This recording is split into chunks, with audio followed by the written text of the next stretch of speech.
This primarily dependent. अवधि session में जो तुम्हारे बुक में लिखा हुआ है, ओके, कांग्रेस ने ऑलरेडी अडॉप्ट कर लिया था रेजोल्यूशन कि हमने सोशलिस्ट स्टेट जैसा बनना है, we have to be socialist. तो फिर डाला क्यों तुमने 42nd अमेंडमेंट 1976 में? क्या जल्दी थी भाई? It was a political statement, it was a political statement. उस टाइम पे ये पॉलिटिकली इफेक्टिव था, it is not constitutionally any effective. Why?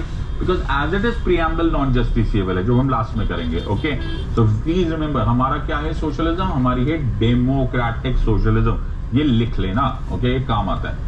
फिर वो क्या कर रखा है भाई? पॉल्यूशन का एकमात्र सोर्स आदमी अकेला घूम रही है। तो ये लगता कि वो वाली सेक्युलरिज्म है जो वेस्टर्न डेफिनेशन है। Western definition is divorce between the state and the religion. हमारा ऐसा है ही नहीं, हमारा ऐसा है ही नहीं। 42nd अमेंडमेंट 1976 में तुमने डाल तो दिया सेक्युलर, हमारा ऐसा है ही नहीं। हमारा तो फंडा है all religions shall be same status and position.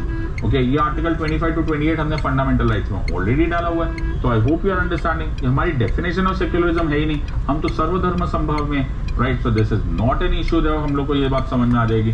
So the word secular should not have been put because it was not put because it was bound to get confusion. We have our own definition.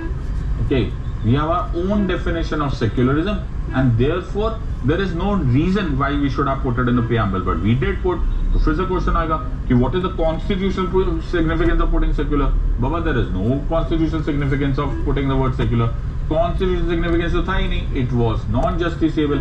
Again, it was merely giving out a political statement. और कुछ इसमें step नहीं था. Are you understanding? हमारी definition of secularism तो यहाँ है ही नहीं. हमारी definition of secularism यहाँ लिखी हुई है. कहाँ लिखी हुई है यार? ये लिखी हुई है. Belief, faith and worship. We have liberty of belief, faith and worship. तो डॉक्टर अम्बेडकर तो बड़े इंटेलिजेंट थे. उन्होंने वर्ड सेक्युलर लिखा नहीं, उन्होंने सब कुछ डिस्क्राइब कर दिया. ऑलराइट, तो ये डिस्क्रिप्शन है. तो सोशलिस्ट वर्ड लिखना चाहिए था? I don't think so. Secular लिखना चाहिए था? I don't think so. It is of no use. Word था डेमोक्रेटिक जो पहले से था. व्हाट इज आवर डेमोक्रेसी का मतलब? Democracy is nothing else. This is doctrine of what is called as popular sovereignty. Source of power is to the people. Source of power is to the people of India or for that matter any of country. इसको बड़े popularly ऑटोक्थोनी बोलते हैं. Okay, most people को मालूम ही नहीं क्या होता है autochthony. Okay, autochthony is the source of the power is the indigenous people. Okay, so now this is the part here. So direct and indirect democracy. Direct democracy हम लोग कर नहीं सकते. ओके, बिकॉज हमारे पास स्मॉल साइज पॉपुलेशन में direct democracy होती है.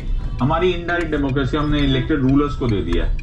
बट एक और इंपॉर्टेंट बात है जो तुम्हारे बुक में बड़े अच्छे से समझाया हुआ है. Okay, we should have political as well as social democracy. Doctor Ambedkar ने बड़े क्लियरली बताया था कि ऐसी पॉलिटिकल डेमोक्रेसी का फायदा क्या जिसमें सोशल डेमोक्रेसी ना हो. So both of them have to be linked. One can not be done without the other one can not be done without the first one. This is very crucial that we ensure that we will have both political and social democracy.